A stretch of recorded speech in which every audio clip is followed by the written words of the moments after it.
Hi friend, my name is Sudeep Bej. I am a government pharmacist. Welcome to my YouTube channel Pharmacy MCQ Guide. Today we discuss biochemistry, the chapter enzymes. Okay, तो question में जाने का पहले what is the definition of enzymes ये जानना पड़ेगा, ये जानना जरूरी है कि what is the definition of enzyme. तो number 1 point, enzyme are the प्रोटीनास.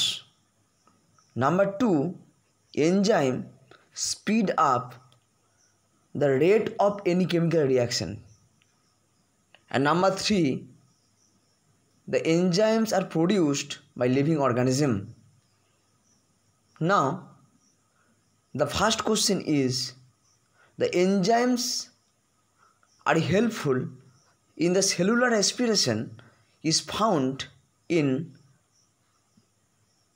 number A, Golgi complex, number B, chloroplast, number C, RNA, number D, mitochondria.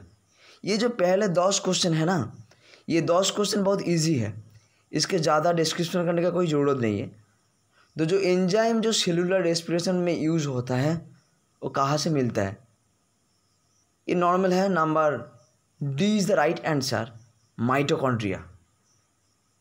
Mitochondria one is the important site in which a lots of ATP generally formed.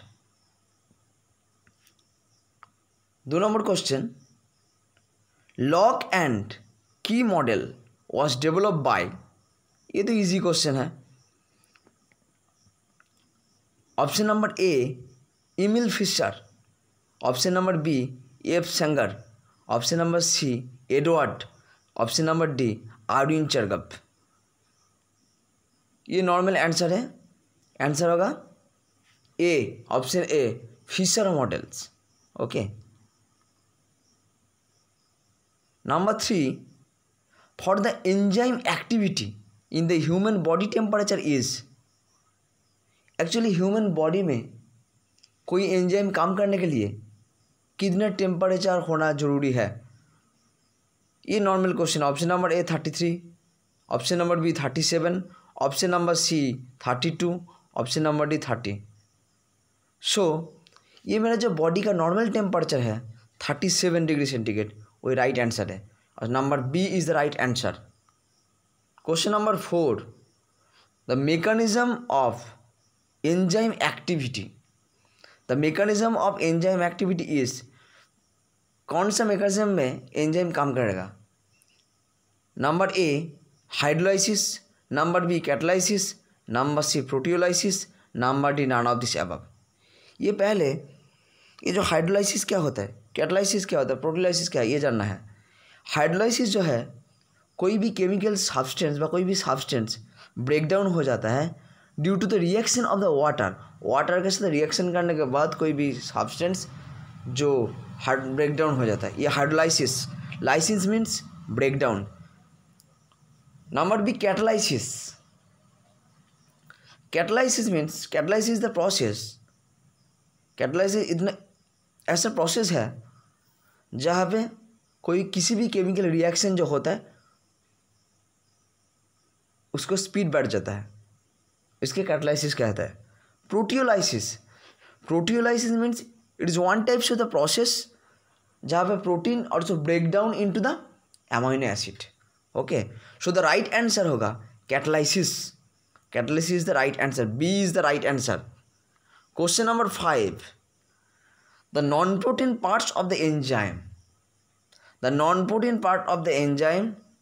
Option number A, coenzyme. Option number B, cofactor. Option number C, substrate. Option number D, activated. देखो activated means जो activation के लिए काम कर रहा है. Substrate जहाँ पे एंजाइम बैठे काम करेगा. कोएंजाइम्स तो नहीं होगा. Cofactor is the right answer. So the non protein parts of the enzyme called cofactors. Okay. Next question, the enzyme which is devoid of prosthetic group. The enzyme which is devoid of prosthetic group, number A option is holoenzyme, number B option is apoenzyme, number C coenzyme, number D substrate. So option C D तो नहीं होगा ये confirm. Option A B देखते हैं। Hollow enzyme क्या होता है ना? हॉलो एंजाइम ऐसा एंजाइम होता है, एंजाइम का प्रोटीन पार्ट होता है जो कोफैक्टर के साथ लिंक्ड रहता है, उसको बोलते हैं हॉलो एंजाइम। एपोएंजाइम एक protein one types of the proteins part which is not linked to the cofactors. Okay, so the enzyme which is devoid of prosthetic group means prosthetic जो group है उस पर अटैच नहीं रहता है, उसको बोलते हैं number B is the right answer apoenzyme, जो प्रोस्थेटिक ग्रुप के साथ अटैच नहीं रहता है। हॉलो एंजाइम जो है वो प्रोस्थेटिक ग्रुप के साथ अटैच रहता है, ये दोनों का डिफरेंस है। सो आंसर होगा number B option. Option number 7, question number 7, inhibitor blocking the active site by making the covalent bond called. जो इनहिबिटर है, इनहिबिटर एक सब्सटेंस होता है, वो क्या कर रहा है ना, वो blocking the active site by making the covalent bonds. जो साइट इनहिबिटर एक साइड में बैठे काम कर रहा है, ठीक है, कैसे काम कर रहा है? Bye making the covalent bond, covalent bond बना के काम कर रहा है। ये कौन से ग्रुप पे आता है? Option number A reversible inhibitor, option number B irreversible inhibitor, option number C competitive inhibitor, option number D non competitive inhibitor. तो रिवर्सिबल मीन्स क्या होता है पता है? जो इनहिबिटर जिस साइड में काम कर रहा है उस पर और एक सब्सटेंस आके बैठ सकता है, इसके लिए एंजाइम सब्सट्रेट कॉम्प्लेक्स फॉर्मेशन होता है रिवर्सिबल इनहिबिशन में। इरिवर्सिबल इनहिबिशन में क्या होता है ना, जो जहाँ पे इनहिबिटर जो सब्सटेंस है वो जहाँ जिस साइड में काम कर रहा है उस साइड में कोई भी सब्सटेंस नहीं बैठ सकता है, इसके लिए एंजाइम सब्सट्रेट कॉम्प्लेक्स नहीं फॉर्मेशन होता है। कॉम्पिटिटिव मीन्स मान ले एक सब्सटेंस एक साइड में बैठे काम कर रहा है और एक दूसरी सब्सटेंस वो साइड का वो पहले जो सब्सटेंस था उसके साइड करके उस साइड में बैठे काम कर रहा है, ये जो कॉम्पिटिशन होता है इसको बोलते हैं competitive inhibitor. So the right answer होगा बी, अर्थात इरिवर्सिबल इनहिबिटर के क्षेत्र ये कोवैलेंट जो बॉन्ड है मेकिंग होता है। Question number 8, the optimum pH for chymotrypsins. Chymotrypsin एक एंजाइम्स है, okay. So chymotrypsin the optimum pH कितना पीएच चाहिए क्राइमोटिप्सिन के लिए? Option number C is the right answer, ये अच्छे से याद रखना है, 7 to 8, ओके, ऑप्टिमम पीएच होता। Question number 9, Gaucher disease is due to the deficiency of the enzymes. Gaucher disease कौन सा एंजाइम का डेफिशिएंसी में ये होता है Gaucher disease? Okay, option number A alpha fucosidase, option number B beta glycosidase, option number C beta galactosidase, option number D स्पिंगोमाइलिनेज।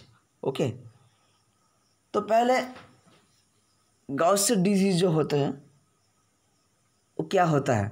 गॉस्टर disease actually गॉस्टर disease में जो होता है ना, मेरा बॉडी का जो ऑर्गन है लिवर, स्प्लीन, बोन, इसमें ना फैट एक्युमुलेशन हो जाता है, ज़्यादा फैट एक्युमुलेशन हो जाता है, इसके लिए बोन वीक हो जाता है, ऑर्गन डिस्ट्रॉय हो जाता है। ऑप्शन होगा option number B beta glycoside is the right answer, उसके डेफिशिएंसी में गॉस्टर डिजीज होता है।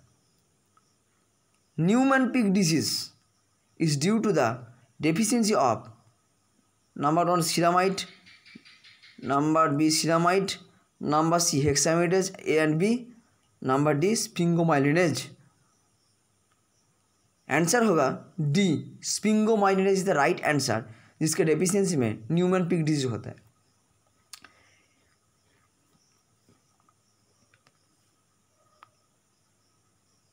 Question number 11, Krabbe disease is due to the deficiency of option number A ceramide lactosidase, option number B ceramidase, option number C beta galactosidase, option number D none of this above. Krabbe disease किसके लिए होता है? ये जो Krebs disease है ना, ये भी फैट एक्युमुलेशन के लिए होता है क्रेब्स डिजीज, ठीक है। कौन सा एंजाइम डेफिशिएंसी में होता है ये? Option number C. ये अच्छे से याद रखना, बीटा गैलेक्टोसाइडेज जो है एंजाइम उसकी डेफिशिएंसी में होता है Krebs disease.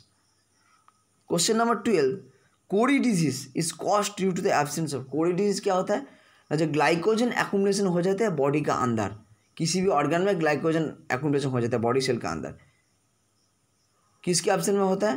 Number A branching enzyme, number B rebranching enzyme, number C glycogen synthetase, number D phosphatase. Branching enzyme means जिसके ज़्यादा ब्रांच होता है। So right answer is the B, rebranching enzymes. Sorry, ये rebranching हो गया, type mistake है, ये debranching होगा। ओके, राइट आंसर होगा B, debranching enzymes. Question number 13, competitive inhibition can be relieved by raising. वो जो कॉम्पिटिटिव इनहिबिशन में पढ़ रखा था वो कैसे रिलीव हो सकता है? By raising. Option number A enzyme concentrations, option number B substrate concentration, option number C inhibitor concentration, option number D none of this above. किसका बढ़ने में कॉम्पिटिटिव इनहिबिशन रिलीव होता है? Option number B is the right answer, substrate concentration. ये अच्छा से याद रखो। Question number 14, serum lipase level. ये जो क्वेश्चन है, नेक्स्ट तीन क्वेश्चन जो है ये एक्चुअली एंजाइम के एप्लीकेशन रिलेटेड क्वेश्चन है। ओके, तो serum lipase level increase. Option number A acute pancreatitis, option number B diabetes mellitus, option number C osteomalacia, option number D myocardial infarction. तो पहले acute pancreatitis क्या होता है ना? Pancreatitis में जो इन्फ्लामेशन होता है। डायबिटीज मेलिटस तो सबको पता है। ओस्टियोमेलेसिया मीन्स जो विटामिन डी का डेफिशिएंसी होता है एडल्ट के लिए जो होता है ओस्टियोमेलेसिया। एंड मायोकार्डियल इन्फ्रेक्शन पता है, जो मायोकार्डियम लेयर है उसका जो मसल है और due to the deficiency of the oxygen and blood वो डेथ हो जाता है, उसके लिए बोलता है मायोकार्डियल इन्फ्रेक्शन। सो ब्रेकडाउन हो जाता है। तो ये सीरम लाइपेज लेवल जो है वो इंक्रीज होता है। नंबर ए, ये अच्छा से याद रख, acute pancreatitis is the right answer. Question number 15, serum acid phosphatase level increase. Option number A myocardial infarction, option number B Wilson disease, option number C liver disease, option number D carcinoma of prostate. ये याद रख, acid phosphatase जो होता है वो जब बढ़ जाता है ना, option number D is the right answer, carcinoma of the prostate होता है, carcinoma of the prostate. Wilson disease क्या होता है? विल्सन डिजीज जब कॉपर एक्युमुलेशन हो जाता है ब्रेन में। Question number 16, LDH5 is elevated in myocardial infarction. Option number B liver disease, option number C peptic ulcer, option number D all of this above. LDH means lactate dehydrogenase. इसका 5 form होता है, 1 2 3 4 5 LDH। तो ये जो 5 है ये elevated होता है कौन से डिजीज में? Option number A myocardial infarction, option number B liver disease, option number C peptic ulcer, option number D all of this above. जो राइट आंसर होगा लिवर डिजीज में होता है ये। Question number 17, the optimum pH of the salivary amylase. Amylase जो enzyme है saliva में जो रहता है उसका ऑप्टिमम pH कितना होना चाहिए? A 66 6.6 to 6.8, B 7.9, C 2 to 7.5, D 8.6। ये राइट आंसर होगा नंबर 1 अर्थात 6.6 to 6.8 is the right answer. Question number 18, an example of the group transferring coenzyme is. Group transferring जो कोएंजाइम ग्रुप ट्रांसफर कर रहा है उसको बोलते हैं ग्रुप ट्रांसफरिंग कोएंजाइम। ओके, दोनों कोएंजाइम होता है, एक group transferring coenzyme, hydrogen transferring coenzyme.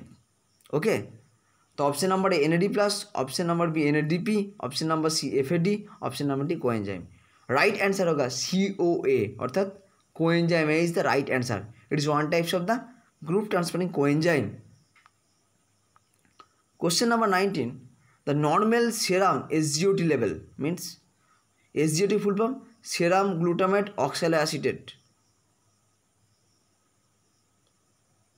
Okay, so the normal serum SGOT level जो होता है, SGOT लेवल जो होता है वो एक्चुअली लीवर फंक्शन टेस्ट का अंदर आता है और मायोकार्डियल इन्फ्रैक्शन होता है। तो लेवल क्या होता है? Option number A 3 to 15, option number 4 B 4 to 17, option number C 4 to 60, option number D 0.9 to 4। Right answer होगा इसका नॉर्मल रेंज 4 to 17 IU। ये याद रखो, इसका जो यूनिट होगा ना, ये मिस्टेक हो गया, इसका जो यूनिट होगा IU अर्थात international unit. Okay. Question number 20, serum alkaline phosphatase level increase. Option number A hyperthyroidism, option number B carcinoma of the prostate, option number C hyperthyroid, option number D myocardial infarctions. Serum alkaline phosphatase जो होता है उस पर increase होता है hyperthyroidism. Okay, so answer होगा option number C. Question number 21, carbonic anhydrase enzymes is completely inhibited by. ये pharmacology related question है। Carbonic anhydrase enzymes is completely inhibited by option number A allopurinol, option number B amphotericin, option number C acetazolamide, option number D neostigmine. Acetazolamide is the right answer, जो carbonic anhydrase जो enzyme उसको inhibit कर देता है, अर्थात right answer is the C. Question number 22, an example of functional plasma enzymes. Functional means, ये word देखो, functional means ये काम पे लग रहता है, अर्थात फंक्शनिंग होता है। जो फंक्शनल प्लाज्मा एंजाइम्स, उसके एग्जाम्पल क्या है? Option number A lipoprotein lipase, option number B amylase, option number C LDH अर्थात lactate dehydrogenase, option number D amino transferase. Okay, so सही आंसर जो होगा option number A lipoprotein lipase is one type of functional plasma enzymes. ये अच्छे से याद रखो। Question number 23, non functional plasma enzymes is option number A amino transferase, option number B lipoprotein lipase, option C lipase, D LDH।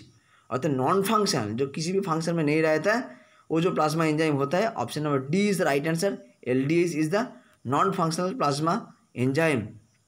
Question number 24, an inducer is absent in the type of the enzymes. Inducer कौन सा type जो enzyme है उस पर absent रहता है? Question number A, option number A allosteric enzymes, option number B constitutive enzymes, option number C cooperative enzymes, option number D isoenzymes. जो सही आंसर होगा कॉन्स्टिट्यूटिव। कॉन्स्टिट्यूटिव मीन्स ये कॉन्स्टिट्यूशन रिलेटेड है, कॉन्स्टिट्यूटिव्स। ओके, तो सही answer क्या आ गया? कॉन्स्टिट्यूटिव इज द सही answer. Question number 25, in enzymatic kinetics Vmax. Vmax mean velocity maximum जो होता है वो क्या रिफ्लेक्ट कर दिया? Option number A the amounts of the active enzyme, option number B substrate concentration, option number C half the substance, option number D enzyme substrate complex. वो जो Vmax जो होता है ना, वो Vmax अर्थात वेलोसिटी मैक्सिमम जो इफेक्ट, एक्चुअली ये Vmax जानने के लिए ना एंजाइम का जो माइकलिस मेंटेन इक्वेशन है ये थोड़ा देख लो बुक से। माइकलिस मेंटेन इक्वेशन ये थोड़ा एक बार देख लो, बुक पर चेक कर लो। तो Vmax जो होता है वो रिफ्लेक्ट करता है the amounts of the active enzyme, means कितना एंजाइम एक्टिव रहता है उसका जो अमाउंट उसको रिफ्लेक्ट कर दिया। Okay, please share, like and subscribe my video. Thank you.